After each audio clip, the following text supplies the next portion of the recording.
Hello everyone. आज की video में हम लोग फिजियोग्राफी के बचे हुए प्रीवियस ईयर को ख़त्म करके इस टॉपिक को वाइंड अप करेंगे। और आज की वीडियो में हम लोग यूपीएससी या जो दूसरे एग्जाम कंडक्ट कराए जाते हैं उसके क्वेश्चंस को देखेंगे। तो पहला क्वेश्चन हमारा बोल रहा है, the cultivation of which of the following crops was introduced in Baba Budan hill. Combined Jio scientist 2025 का सवाल है कि इनमें से कौन सी जो फसल है वो बाबा बुदन हिल में इंट्रोडक्शन हुआ था उसका। तो इसका सही आंसर होगा ऑप्शन नंबर बी, कॉफ़ी। वैसे भी हम लोगों को पता है, जब हम लोग वेजिटेशन को देखेंगे तो उसमें इस टॉपिक को रिलेटेड देखेंगे, लेकिन इसमें एक्स्ट्रा क्या है, तो एक्स्ट्रा ये है कि बाबा बुदन हिल में कॉफ़ी का प्लांटेशन होता है। बाबा बुदन हिल का दूसरा नाम एक और हिल के नाम से जाना जाता है, इसको बोला जाता था चंद्रद्रोण रेंज के नाम से। तो क्या नाम है इसका दूसरा? चंद्रद्रोण रेंज। अच्छा, इससे रिलेटेड बात ये होगी कि बाबा बुदन एक बार जब मक्का से वापस आ रहे थे तो अपने साथ कॉफ़ी की बीन्स लाए थे, जो कि इन्होंने सबसे पहले लगाई थी। वो खैर एक कहानी है। अगला सवाल हमारा बोल रहा है कि अच्छा, इसमें एक्स्ट्रा क्या हो जाएगा, तो एक्स्ट्रा ये हो जाएगा टी जो है, अगर आपका टी का आता है कि टी कहाँ पर होती है, तो टी हमारा नीलगिरी में होती है। नीलगिरी के साथ साथ टी जो है वो हमारी अनामलाई में भी होती है, और टी जो है वो हिमालय में भी होती है। तो नीलगिरी की पहाड़ियाँ हो, चाहे अनामलाई की पहाड़ियाँ हो, या फिर हिमालय, हिमालय में भी कहाँ पर, दार्जिलिंग और जो सिक्किम का हिमालय, वहाँ पर हमारी चाय होती है। अगला हमारा बोल रहा है कि ISRO in its study has revealed that there is one day 78% increase in size of a Ghepan Ghat glacier lake in which of the following state, या फिर यूटी ये लेक है। ये उस टाइम पर करंट अफेयर में था, तो फिर सीडीएस एग्जाम 2024 में पूछा गया था। तो इसका सही आंसर होगा हिमाचल प्रदेश में ये जो लेक है वो प्रेजेंट है। अगला क्वेश्चन हमारा बोल रहा है कि which of the following peaks are in India. इनमें से कौन सी पीक जो है वो इंडिया में है। ये सी डी एस 2024 का आंसर है, 2024 का क्वेश्चन है। ऑप्शन नंबर ए बोल रहा है धौलागिरी, ऑप्शन ए बोल रहा है धौलागिरी, बी बोल रहा है नामचा पर्वत, सी बोल रहा है कामेट, या फिर डी बोल रहा है मकालू। तो इसका सही आंसर होगा हमारा ऑप्शन नंबर बी, यानी कि केवल और केवल 3 वाला सही है। और इसमें एक्स्ट्रा क्या, तो एक्स्ट्रा ये है, जब आप धौलागिरी की बात करोगे तो धौलागिरी हमारा इंडिया में नहीं पड़ता बल्कि नेपाल में पड़ता है। दूसरा, नामचा पर्वत की बात करोगे तो नामचा पर्वत इंडिया में नहीं, तिब्बत में पड़ता है। अगली बात करोगे इसकी कामेट की, तो फिर कामेट रेंज हमारी इंडिया में पड़ती है, और मकालू जो रेंज है वो भी हमारी इंडिया में नहीं पड़ती है। तो इसका सही आंसर क्या होगा, ऑप्शन नंबर बी। अगला क्वेश्चन हमारा क्या है, इनमें से बोला जा रहा है विच of the following pair of जो हिमालय के ग्लेशियर उनकी लोकेशन के बेस्ड क्वेश्चन पूछा गया सी डी एस 2024 में। पहला बोला गया कि सियाचिन जो ग्लेशियर है हमारा वो नुब्रा वैली में है। तो हमें ये पता है, यूपीएससी सिविल सर्विसेज में भी सवाल पूछा जा चुका है कि सियाचिन कहाँ है। तो सियाचिन जो है वो नॉर्थ ऑफ नुब्रा वैली में। इसका मतलब वो ऑप्शन सही होगा जिसमें ऑप्शन नंबर 1 हो, यानी कि ऑप्शन या तो ए सही होगा या बी सही होगा। अगला बोल रहा है कि यहाँ पर पी भी होना चाहिए। चोंगपर ग्लेशियर जो है वो कुमाऊं गढ़वाल रेंज में है। अगला बोल रहा है जेमू रेंज जो है वो, sorry, Zemu glacier central Nepal range में। और फिर अगला बोल रहा है कि काशीरब्रह्म जो है वो पीर पंजाल रेंज में है।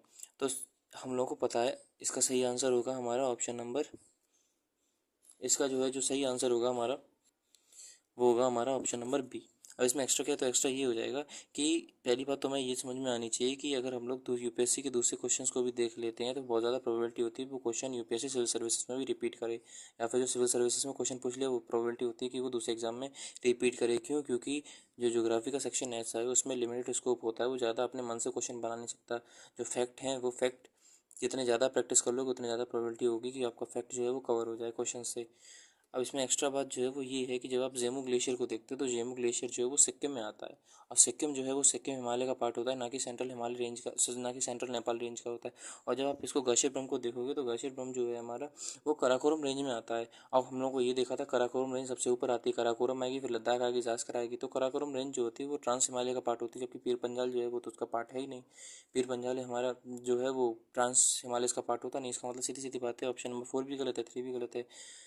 सियाचिन ग्लेशियर जो है वो हमें पता ही है नुब्रा वैली के नॉर्थ में पाया जाता है।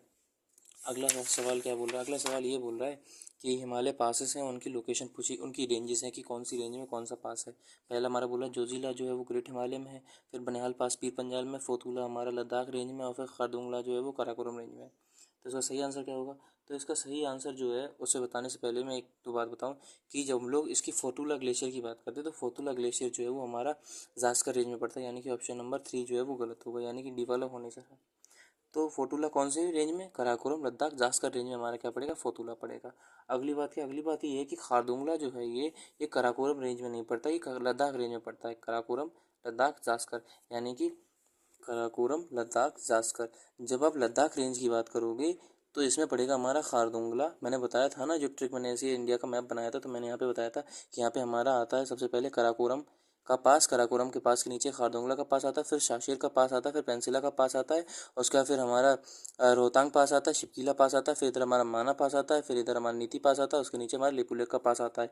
जब आप इधर की बात करोगे तो इधर हमारा अगिल पास आता है, अगिल के बाद बुरजीला आता है, बुरजीला के बाद हमारा जो पास आता है वो जोजिला आता है, और फिर जोजिला के बाद जो नीचे पास आता है हमारा उसको हम लोग बोलते हैं बनिहाल पास। इधर जब आप बात करोगे तो इधर हमारा जलेपला और नाथुला आ रहे थे। ठीक है, बहरहाल वो मैं बता चुका हूँ आपको, जो मैंने वीडियो बनाई थी उसमें। तो यानी कि ऑप्शन नंबर 3 भी गलत है, 4 भी गलत है। तो 4 गलत हो गया, यानी कि ये वाला भी गलत हो गया, ये वाला भी गलत हो गया। 2 वाला सही है। अच्छा, पहला वाला देख रहे कि जोजिला जो है वो कहाँ पड़ता है। तो जब जोजिला की बात करोगे तो जोजिला हमारा क्या ग्रेट हिमालय में पड़ता है। तो अभी हम लोगों ने देखा था क्या कि जो जोजिला है वो हमारा, हमने क्या देखा था, अगिल पास, फिर बुर्जिला, फिर जोजिला। जोजिला क्या हमारा ग्रेट हिमालय में पड़ता है। तो इसका हो जाएगा ऑप्शन नंबर सी। अच्छा, तो फिर आप जोजिला बोल दो, इसका सही आंसर क्या होगा, ऑप्शन नंबर सी।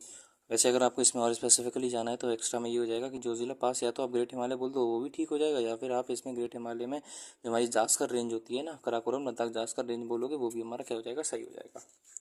अगला हमारा सवाल बोल रहा है कि which of the following statement कौन सा गलत है इसमें से अंडमान निकोबार के कंटेक्स्ट में। NDA पेपर 2 2024 का सवाल है। पहला स्टेटमेंट हमारा बोल रहा है कि क्लाइमेट जो अंडमान निकोबार का है वो ह्यूमिड है, ट्रॉपिकल कोस्टल क्लाइमेट है। अगला बोल रहा है हमारा कि मैक्सिमम रेनफॉल जो है इसमें मार्च और अप्रैल के बीच में होती है। अंडमान निकोबार 10 डिग्री चैनल से सेपरेट होते हैं और ट्राइब जो है वो नेग्रोइड ट्राइब है। तो इसका मतलब हमारा ऑप्शन नंबर डी तो सही है। हम लोग को ट्राइब उसकी पता है, हमें उसका क्लाइमेट भी पता है। क्यों? क्योंकि जो हम लोग अंडमान निकोबार को देखते हैं तो उसका इक्वेटर से बहुत ज़्यादा अप्रॉक्सिमिटी है, यानी कि इक्वेटर के बहुत ज़्यादा पास में, और इक्वेटर और ट्रॉपिक के बीच में जो क्लाइमेट होता है उसको हम लोग ट्रॉपिकल क्लाइमेट बोलते हैं। यानी कि ऑप्शन नंबर 1 भी सही है। और वो कैसा होता है, ह्यूमिड होता है। बारिश कैसी होती है आप लोग मुझे बताना, कन्वेंशनल बारिश होती है कि ओरोग्राफिक बारिश होती है कि फ्रंटल रेनफॉल होती है। कन्वेंशनल रेनफॉल, ओरोग्राफिक रेनफॉल या फिर फ्रंटल रेनफॉल, कौन सी वाली रेनफॉल होती है इसमें। अगला हमारा बोल रहा है इसमें कि मैक्सिमम रेनफॉल जो होती है वो मार्च और अप्रैल के बीच में होती है। तो ये वाला ऑप्शन हमारा गलत होते हुए भी सही हो जाता है, यानी कि इसका सही आंसर क्या होगा, बी।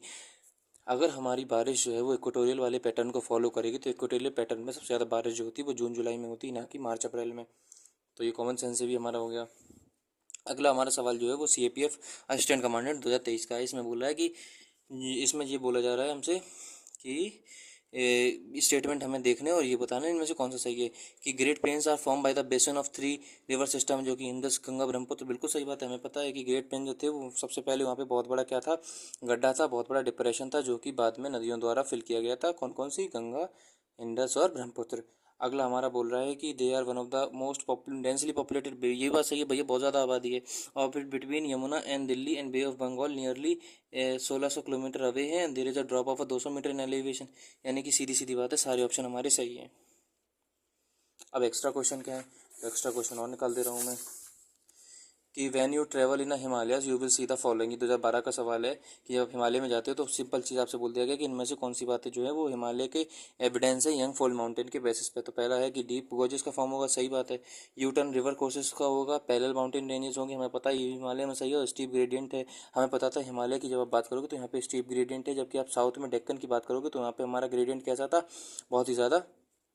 हिमालय में हमारा स्टेप ग्रेडियंट था और फिर जो डेक्कन की थी उनमें बहुत ही ज़्यादा उसका स्लोप था, सॉरी बहुत ही कम स्लोप था, और हिमालय में कहता था बहुत ज़्यादा स्लोप था। यानी कि सीधी सीधी बात है, हमारे चार के चारों ऑप्शन सही हो गए। ये हिमालय के फीचर से रिलेटेड है, मैं सारे फीचर आपको कवर कर चुका हूँ, इसमें कुछ एक्स्ट्रा बात है नहीं। अगला हमारा है कि if there is no Himalaya range, अगर हिमालय रेंज होगी नहीं तो इंडिया पे क्या असर पड़ेगा। तो पहला असर बोल रहा है कि much of the country would experience, सही बात है कि साइबेरिया से ठंडी ठंडी आएंगी, साइबेरिया हो गया, याकोत्स हो गया, ओमिक्रोन हो गया, वहाँ से ठंडी हवा आएंगी, बिल्कुल सही बात है। हिमालय जो जैसे चाइना में वो ठंडी हवाएं आती हैं वैसे इंडिया में आएंगी। पैटर्न ऑफ अ मानसून जो है वो भी बिगड़ जाएगा, बिल्कुल सही बात है। इंडिया का जो मानसून का पैटर्न है वो भी बिगड़ जाएगा। क्यों? क्योंकि जो हिमालय होता है वो जब इधर से हमारी एक ब्रांच और दूसरी ब्रांच जाती है वो हिमालय में हमारी दिल्ली में कन्वर्ज होती है जाके, यानी कि पैटर्न भी हमारा चेंज होगा। हिमालय जो होते हैं वो बॉर्डर की तरह काम करता है, उसको जो मानसून होता है इंडिया का उसको चाइना की तरफ, साइबेरिया की तरफ जाने नहीं देता है, उसको यहीं रोक लेता है इंडिया में ही। अगला हमारा बोल रहा है, यानी कि तीसरा भी सही है। अगला बोल रहा है Indo Gangetic plain could be divide of such extensive, और जो अभी हमारी इंडो गैंगेटिक प्लेन में इतनी खूबसूरत जो मिट्टी है इंडिया की एलुवियल सॉइल है वो नहीं होगी। तो सीधी सी बात है, यही बात सही है। इसका मतलब क्या हो गया कि सारे स्टेटमेंट 1, 2 एंड 3 सब सही है। अगला बोला जा रहा है हमारे क्वेश्चन नंबर 7 कि विच ऑफ द फॉलोइंग, इनमें से कौन सा प्लेस है जहाँ पे शोम्पेन ट्राइब पाई जाती है। तो शोम्पेन ट्राइब हमारी कहाँ पे पाई जाती है, तो शोम्पेन ट्राइब हमारी पाई जाती है निकोबार में। और इसमें एक्स्ट्रा क्या है, तो एक्स्ट्रा ये है, मैं धीरे धीरे बोल रहा हूँ, आप लोग लिख लेना। जब आप नीलगिरी की बात करते हैं, नीलगिरी में कई सारी तरह की ट्राइब्स पाई जाती है। फॉर एग्जाम्पल टोडास, TODAS, फिर कोटास, KOTAS, और फिर कुरुम्बर, और फिर एक हमारी लास्ट होती है उसको हम लोग बोलते हैं पनियार। जब आप स्पीति की बात करते हो तो लाहौल और स्पीति क्या है, वहाँ पे बुद्धिस्ट मोनेस्ट्री है। लाहौल स्पीति हो गया या फिर तवांग हो गया, यहाँ पे क्या है, बुद्धिस्ट कल्चर बहुत ज़्यादा है, लद्दाख में भी। तो फिर यहाँ पे जब आप स्पीति की बात करते हो, यहाँ पे जो ट्राइब्स पाई जाती हैं उसको हम लोग BHOTS बोट्स या फिर बौद्ध बोलते हैं, BODH बौद्ध। तो बुद्धा वो सॉरी बुद्ध जो मॉन्क्स होते हैं, भंते होते हैं, वो वहाँ पे पाए जाते हैं। अगर लक्षद्वीप आइलैंड में क्या होता है, तो लक्षद्वीप आइलैंड की जब आप बात करो तो लक्षद्वीप आइलैंड में जो हमारे ट्राइब्स पाए जाते हैं वो हो गए हमारे कोया, KOYA, मालमी, और जो अमीन दीवी हम लोगों ने ट्राइब देखा था, जो अमीन दीवी एक आइलैंड का नाम भी है। और अमीन दीवी और कैनिनोर जो है वो एक दूसरे से हम लोगों ने देखा था 11 डिग्री चैनल से सेपरेट होते हैं। तो अमीन दीवी क्या है, लक्षद्वीप का एक ट्राइब हो गया, कोया हो गया, मलमी हो गया। तो लाहौल स्पीति वाला भी क्लियर हो गया हमारा। यहाँ पे बौद्ध जो भिक्षु होते हैं वो वहाँ पे पाए जाते हैं। और फिर नीलगिरी भी हम लोगों का क्लियर हो गया कि तोदास हो गया, कोटास हो गया या फिर पनियास हो गया। ये सारे कौन से हैं, ट्राइब्स हैं यहाँ के, ये मैंने बता दिया। अब अगला हमारा सवाल बोल रहा है कि शेवरॉय हिल्स कहाँ पे है, तो हम लोग को पता है तमिलनाडु में। अच्छा, इसमें देखो अगर आप ऑप्शन से और अगर और देखोगे तो कर्नाटक में हम लोग देख चुके थे क्या कि बाबा बुदन हिल्स थी। केरला में कौन सी हिल्स थी, नीलगिरी थी या कौन सी थी, आप मुझे बताना। आंध्र प्रदेश की कौन सी हिल्स थी, ये भी मुझे बताना। वैसे आंध्र प्रदेश की एक मेन हिल है, उसका मुझे नाम याद आ रहा है, जो कि हम लोगों ने प्रीवियस ईयर में देखी थी। आप वो भी मुझे बताना आंध्र प्रदेश की कौन सी हिल थी। अगला हमारा सवाल बोल रहा है कि in India red pandas are naturally found in western Himalayas only. ये उस टाइम पे बहुत ज़्यादा वो था एनवायरनमेंट में, इसलिए सवाल पूछा गया कि रेड पांडा जो है वेस्टर्न हिमालय में पाए जाते हैं। दूसरा ये है कि स्लो लोरिस जो है वो डेंस फॉरेस्ट में पाए जाते हैं नॉर्थ ईस्ट के। तो इनमें से कौन सा स्टेटमेंट सही है, तो इसका सही आंसर होगा ऑप्शन नंबर बी। वैसे अगर आप देख लो तो रेड पांडा हमेशा न्यूज़ में रहता है। जो रेड पांडा होता है इसमें एक्स्ट्रा ये है कि रेड पांडा वेस्टर्न हिमालयस में नहीं बल्कि ईस्टर्न हिमालय यानी कि सेवन सिस्टर की बात करोगे वहाँ पर पाया जाता है, ना कि वेस्टर्न हिमालय जम्मू कश्मीर हो गया या फिर लद्दाख हो गया। वैसे लद्दाख की जो मेन एनिमल हो जाएगा वो स्नो लियोपार्ड हो जाएगा। अभी स्नो लियोपार्ड की कंसेंसस भी की गई। आप लोग मुझे ये बताना कि स्नो लियोपार्ड जो है वो ऑफिशियल एनिमल कहाँ का है, स्टेट एनिमल। तो वैसे आपको पता होना चाहिए। अच्छा, मुझे बताना लद्दाख का है कि हिमाचल का है। और फिर क्या आपको पता है इसमें अगला सवाल क्या हो गया, तो अगला सवाल ये होगा कि इनमें से कौन सा स्टेटमेंट इनकरेक्ट है। पहले स्टेटमेंट बोल रहा है कि वेस्टर्न घाट are relatively higher in their northern region, यानी कि जब आप ऐसे इंडिया का मैप बनाओगे और इधर से वेस्टर्न घाट नॉर्थ से साउथ की तरफ जाओगे तो नॉर्थ में हायर हैं, साउथ में साउथ में छोटी, यानी कि नॉर्थ की तरफ वो ऊंची हैं ज़्यादा और साउथ की तरफ आते आते छोटी हो गई। दूसरा ऑप्शन हमारा बोल रहा है कि अनामुडी जो है वो इसकी हाईएस्ट पीक है। तो अनामुडी तो हमें पता ही वेस्टर्न घाट की हाईएस्ट पीक है। तीसरा बोल रहा है तापी रिवर जो साउथ में है सतपुरा के, ये भी बात सही है। और फिर नर्मदा और तापी जो है रिफ्ट वैली, ये भी बात सही है, रिफ्ट वैली है। इसका मतलब सीधी सीधी बात हो गया ऑप्शन नंबर ए जो है वो हमारा क्या है, गलत है। गलत होते हुए सही हो गया। जब आप वेस्टर्न घाट की बात करते हो तो वो 6 स्टेट्स में पाई जाती है। पहली चीज़, वेस्टर्न घाट में कई सारे पासेस होते हैं। फॉर एग्जाम्पल बोर पास हो गया हमारा, बोर घाट हो गया, पाल घाट हो गया, ये हमारे पासेस हैं जो उसमें मेन 2 पासेस हो गए हमारे। और फिर जब आप वेस्टर्न घाट की और बात करोगे तो वेस्टर्न घाट जो है वो शुरुआत में नॉर्थ में कैसे हैं, नीचे हैं, साउथ की तरफ जाते जाते कैसे हो गए, ऊंचे हो गए। वेस्टर्न घाट जो है वो 6 स्टेट्स में पाया जाता है। कौन कौन से 6 स्टेट थे आप मुझे कमेंट बताना। ईस्टर्न घाट जो होता है वो हमारा 5 स्टेट्स में पाया जाता है। वेस्टर्न घाट की हाईएस्ट पीक जो होती है अनामोडी होती है। और ईस्टर्न घाट की कौन सी हाईएस्ट पीक होती है, क्या महेंद्रगिरी होती है, कौन सी होती है, आप मुझे कमेंट करके बताना। अगला हमारा हो गया कि इनमें से करेक्ट सीक्वेंस कौन सा है। तो इसमें से करेक्ट सीक्वेंस जो है वो सीधी बता दे रहा हूँ मैं आपको, ये है। सबसे पहले नल्ला मल्ला की पहाड़ियाँ मिलती हैं, फिर जवाड़ी की मिलती है, फिर नीलगिरी की मिलती है, फिर अनामलाई की मिलती हैं। तो आज की वीडियो में हम लोगों ने जितने प्रीवियस ईयर क्वेश्चन थे यूपीएससी द्वारा फिजियोग्राफी के वो सारे ख़त्म कर दिए हैं। अगली वीडियो में हम लोग ड्रेनेज चैप्टर को स्टार्ट करके उसके सबसे पहले प्रीवियस ईयर को देखेंगे। प्रीवियस ईयर देखने के बाद उसके प्रीवियस ईयर का सॉल्यूशन देखेंगे। ड्रेनेज जो है one of the most important chapter है यूपीएससी के कंटेक्स्ट में। तो अगली वीडियो में मिलते हैं। टिल देन जय हिंद जय भारत। और हाँ, आप कमेंट में कोई सजेशन वगैरह हो तो मुझे बता देना।